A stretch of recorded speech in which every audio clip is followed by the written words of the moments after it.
हे दोस्तों, business startup को लेके एक बहुत बड़ा मिसकंसेप्शन जो सबको होता है और मुझे भी था, वो ये है कि एक सक्सेसफुल बिजनेस स्टार्ट करने के लिए मुझे एक बहुत ही जबरदस्त आइडिया चाहिए। ऐसा आइडिया जिसे मैं खूब मेहनत के साथ एग्जीक्यूट करूं तो वो मुझे बिलियनर या कम से कम मिलियनर तो बना ही दे। कुछ वैसा ही जैसा मार्क ज़करबर्ग का फेसबुक का आइडिया, यूट्यूब पे वीडियो शेयर करने का आइडिया जो पेपाल के 3 एम्प्लॉयज ने सोचा था, और बाकी सारी बिलियन डॉलर कंपनीज का वो एक जबरदस्त आइडिया जो उनको करोड़पति बना देता है। पर सच तो ये है कि ये सब एक मिथ है। यूट्यूब पहले एक ऑनलाइन डेटिंग साइट थी, ना कि वीडियो शेयरिंग साइट। फेसबुक से पहले मार्क ज़करबर्ग ने एक हॉट और नॉट गेम टाइप वेबसाइट बनाई थी जिसका नाम फेसमैश था। फेसबुक उनका पहला आइडिया नहीं था। 95% टाइम्स लोगों का पहला आइडिया उन्हें इतनी सक्सेस नहीं देता, बल्कि वो सक्सेस उस आइडिया को यूजर की रिक्वायरमेंट के हिसाब से रिप्लेस या मॉडिफाई करने पर मिलती है। आपको पता होना चाहिए कि स्टार्टअप एक ब्रिलियंट आइडिया पे काम करके रातों रात अमीर बनने को नहीं कहते, बल्कि स्टार्टअप उसे कहते हैं जिसमें आपको बहुत सी एक्सट्रीम अनसर्टेनिटी को हैंडल करना पड़े। स्टार्टअप एक एक्सपेरिमेंट जैसा होता है जिसमें हमें चीजों को टेस्ट करके बार बार सीखना होता है, और वो भी अपने कॉम्पिटिटर्स से जल्दी। एक ऐसा एक्सपेरिमेंट जिसमें हमें आउटपुट पे क्या मिलेगा इसके बारे में कुछ पता नहीं होता। क्रेजी एक कंपनी के को फाउंडर नील पटेल, जो कि एक ऑनलाइन मार्केटर है और यूएसए के काफी सक्सेसफुल एंटरप्रेन्योर में से एक है, उन्होंने एक बार $1 मिलियन का फंड उठाया अपने एक ब्रिलियंट आइडिया पे काम करने के लिए। वो आइडिया सबको काफी पसंद आया था, इन्वेस्टर्स को भी। आइडिया एक ऐसा प्रोडक्ट बनाने का था जो कंपनीज के सोशल मीडिया ट्रैफिक के प्रॉब्लम को सॉल्व कर सके। उनकी टीम ने पूरा 1 साल और पूरे $1 मिलियन उस प्रोडक्ट को अच्छे से बनाने के लिए लगा दिए, और जब उन्हें लगा प्रोडक्ट अब लॉन्च के लिए रेडी हो गया है, उन्होंने खुशी खुशी उसे लॉन्च कर दिया। पर हैरानी की बात यह थी, लॉन्च करने के बाद किसी एक कंपनी ने भी उनका प्रोडक्ट खरीदने में दिलचस्पी नहीं दिखाई, क्योंकि किसी भी कंपनी को कोई ऐसी चीज खरीदने की जरूरत महसूस नहीं हो रही थी। वो अपने पुराने तरीके से ही काम करने में खुश थे। सो नील पटेल और उनकी टीम का पूरा एक कीमती साल, खूब सारी मेहनत और $1 मिलियन बर्बाद हो गया एक ऐसा प्रोडक्ट बनाने में जिसकी किसी को जरूरत ही नहीं थी। मैंने आपको ये स्टोरी बताई क्योंकि ज्यादातर स्टार्टअप्स फेल होने का रीजन भी सेम यही है। स्टार्टअप में लोग एक आइडिया सोचते हैं जो उन्हें काफी अच्छा लगता है, फिर उस आइडिया को रियलिटी बनाने के लिए वो खूब मेहनत से सारी टेक्निकल चीजों पे काम करते हैं, अपना टाइम, मनी और पूरी एनर्जी लगा देते हैं एक ऐसा प्रोडक्ट एफिशिएंटली बनाने के लिए जो किसी को चाहिए ही नहीं। याद रखें, कोई भी प्रोडक्ट बनाने से पहले आपको अपने आप से ये क्वेश्चन नहीं करना चाहिए कि आप ऐसा प्रोडक्ट बना सकते हो कि नहीं, बल्कि मेन क्वेश्चन ये होना चाहिए कि आपको ऐसा प्रोडक्ट बनाना चाहिए कि नहीं। ज्यादातर लोग फेल होते हैं क्योंकि वो कन्वेंशनल मैनेजमेंट पे काम करते हैं, दैट इज मार्केट रिसर्च करना, फिर एक अच्छी स्ट्रेटेजी बनाना और फिर एक ग्रेट प्रोडक्ट डिलीवर करना। ये अप्रोच अच्छा है पर स्टार्टअप्स के लिए नहीं, क्योंकि एक स्टार्टअप का अपने प्रोडक्ट के लिए मार्केट अज्यूम करना पॉसिबल नहीं है बिना उस प्रोडक्ट को लॉन्च किए। स्टार्टअप्स अपने प्रोडक्ट का रिस्पॉन्स मार्केट में अज्यूम नहीं कर सकते जब तक कस्टमर्स एक्चुअल में वो प्रोडक्ट यूज ना करे। ये सारे रीजंस बहुत से स्टार्टअप्स के फेलियर का रीजन बन जाते हैं, पर अच्छी बात यह है कि इस फेलियर को अवॉइड किया जा सकता है।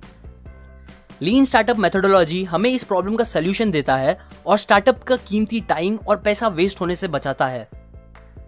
ये कॉन्सेप्ट बेस्ड है बिल्ड, मेजर एंड लर्न के प्रिंसिपल पे। इस प्रिंसिपल के हिसाब से आपको सबसे पहले एक मिनिमम वायबल प्रोडक्ट बनाना चाहिए, फिर उस प्रोडक्ट को ट्रायल के तौर पे लॉन्च करके कस्टमर्स के रिस्पॉन्स और रिएक्शंस मेजर करना चाहिए, और एट द एंड लर्न करना चाहिए कि आपके आइडियाज क्या रियल में काम कर रहे हैं जैसा उन्हें करना चाहिए, या फिर आपको कोई चेंजेस करना चाहिए कस्टमर्स के बेटर रिस्पॉन्स के लिए। आपको ये साइकिल को रिपीट करते रहना चाहिए जब तक आपको मार्केट और कस्टमर से अपने प्रोडक्ट के लिए डिजायर्ड रिस्पॉन्स नहीं मिलता। इजी वर्ड्स में कहूँ तो मिनिमम वायबल प्रोडक्ट वो होगा जिसमें आप अपने प्रोडक्ट के 2 या 3 की पॉइंट्स डालोगे जो सबसे ज्यादा अट्रैक्टिव है और आपको लगता है वो कस्टमर्स को पसंद आएंगे।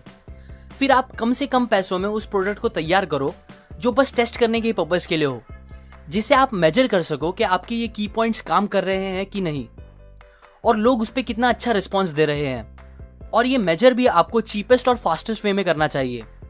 याद रखें, आपका मिनिमम वायबल प्रोडक्ट आपका फाइनल प्रोडक्ट नहीं है, ये बस टेस्ट करने के लिए है आपके आइडिया और प्रोडक्ट को। सो उसे सिंपल और सस्ता बनाएं, बस अपने क्रिटिकल पॉइंट्स को कवर करते हुए जो आपको एक अच्छे फीडबैक के लिए जरूरी हो और आपको प्रोडक्ट और सेल्स के बारे में भी सीखने के लिए मदद करे। अब जब आप रिस्पॉन्स को अच्छे से मेजर कर लोगे तो आपके पास 2 ऑप्शंस होंगे, पहला पिवट करना या परसीवियर। अगर आपकी की अजम्पशंस को पॉजिटिव फीडबैक मिल रहा है तो आपको परसीवियर करना चाहिए, मतलब उस आइडिया पे ही चलना चाहिए और अपने प्रोडक्ट को उस आइडिया के ही साथ और बेटर बनाने पर फोकस करना चाहिए। पर अगर आपको जैसा रिस्पॉन्स चाहिए था वैसा नहीं मिला तो आपको पिवट करना चाहिए, मतलब मे बी आप अपने आइडिया को दूसरी तरीके से एग्जीक्यूट करें या दूसरी ऑडियंस टारगेट करे या कुछ ऐसा चेंजेस करे जो आपको रिजल्ट्स दे। एग्जाम्पल, केविन सिस्ट्रॉम नाम के आदमी ने बर्बन नाम का एक चेक इन ऐप बनाया था जिसमें माफिया वॉर्स गेम के कुछ एलिमेंट्स थे और एक फोटो निकालने का एलिमेंट भी था। वो थोड़े परेशान थे क्योंकि बर्बन को डिजायर्ड रिस्पॉन्स नहीं मिल रहा था। ऐप काफी भरा भरा लगता था और केविन को पता था कि ये एक ह्यूज सक्सेस नहीं बन सकता है। पर मेजर और लर्न करने के बाद उन्हें पता चला कि बर्बन के सारे फीचर्स में से एक फीचर जो यूजर्स सबसे ज्यादा इस्तेमाल कर रहे थे वो फोटो लेने का फीचर था। ये पता चलने के बाद केविन ने अपने को फाउंडर माइक क्रीगर के साथ एक बड़ा रिस्क लेते हुए बर्बन के सारे फीचर्स निकाल दिए एंड बस फोटो लेने के फीचर्स को रखा और उसको बेहतर बनाने पर काम करने लगे। ये पिवट करने के बाद बर्बन एक बहुत ही पॉपुलर ऐप बन गया जिसे आज आप सब इंस्टाग्राम के नाम से जानते हो। इसी तरह आपको भी अपने डिजायर्ड रिजल्ट्स मिलने से पहले काफी एक्सपेरिमेंट करने पड़ सकते हैं। ज्यादातर स्टार्टअप शुरू होते हैं और कुछ टाइम में पूरी तरह से गायब हो जाते हैं, क्योंकि जब उन्हें मेहनत करने के बाद डिजायर्ड रिजल्ट्स नहीं मिलते तो वो या तो हार मान के क्विट कर देते हैं या फिर कुछ नेवर क्विट बोल के सेम चीजें बार बार करते हैं और एक्सपेक्ट करते हैं कि उन्हें अलग रिजल्ट्स मिलेंगे, पर अलग रिजल्ट्स नहीं मिलते और इवेंचुअली पैसे खत्म होने की वजह से वो भी गायब हो जाते हैं। ये दोनों ही सही तरीके नहीं है। मोस्टली उन्हें सक्सेस के लिए बस पिवट करने की जरूरत होती है जिसके बारे में वो नहीं सोचते। एक चीज जो आपको ध्यान रखनी होगी स्टार्टअप की सक्सेस के लिए वो ये है कि आप कितने पिवट्स हैंडल कर सकते हैं आपके पैसे खत्म होने से पहले। सो टू कंक्लूड, इतना ध्यान रखिए कि कस्टमर्स ही किंग होते हैं और आपके सारे डिसीजंस और एक्शंस उन्हें खुश करने के लिए होने चाहिए, ना कि अपने आप को या आपकी टीम को। और आपको कभी सक्सेस नहीं मिल सकती कुछ ऐसा बना के जो आपके कस्टमर्स को चाहिए ही नहीं।